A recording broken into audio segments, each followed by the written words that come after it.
தங்கர் பச்சா நிக்கிறாரு, பத்திரக்கோட்டைக்காரரு, எல்லாருக்கும் தெரிஞ்சவர் தான். மற்ற இடத்துல நிக்கிறவங்க எல்லாமே வெளியூருக்காரங்க தான். எல்லாம் பத்திரக்கோட்டைக்காரங்களா நீங்க? அப்புறம் உங்க வீட்டு போலதான் நிக்கிறாரு. இதோ வரேன்னாங்களே, வந்துட்டு இருக்கிறாங்க, சீதாகுப்பத்துல இருக்கிறாங்க, வராங்க எல்லாம். நீங்க அப்புறம் உங்க ஊருக்காரங்க நீங்க தான் ஓட்டு கேட்கணும். எங்க இருக்கிறீங்களா, எங்க கட்டிட்டீங்களா? அப்புறம் என்ன உங்கள்ட்ட நாங்க கேட்க வேண்டிய அவசியம் இல்ல. வாட்டி எல்லாம் மாமன் சின்னத்துக்கு போட சொல்லுங்க, சொந்தக்காரங்கள்ட்டையும் சொல்லுங்க.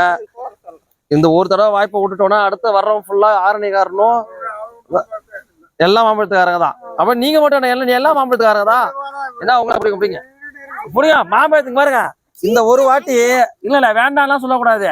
இனி ஒரு காலத்துல எங்க சமுதாயம், எங்க பசங்க எல்லாம் படிக்கணும், எல்லாத்துக்கும் சூழ்நிலை இதுதான். மாம்பழத்துக்கு ஓட்டு போட்டதான் கிடைக்கும். யாருங்க?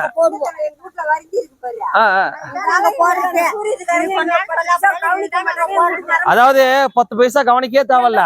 இப்ப ஒரு நிமிஷம் சொல்றேங்க, 500 ரூபா கொடுப்பாங்களா இப்ப உங்களுக்கு? சொல்றேன் கொடுத்தா வாங்கி வச்சுங்க, நம்மள்ட்ட கொள்ளடிச்ச காசு தான்.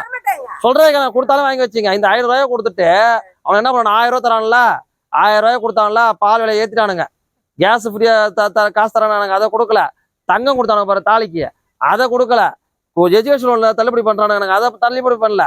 எவ்வளவோ இருக்கு. இவனு 1000 ரூபாய் கொடுத்துட்டு நம்ம விட்டு மாசம் 10,000 ரூபாய் கொடுக்குறானுங்க.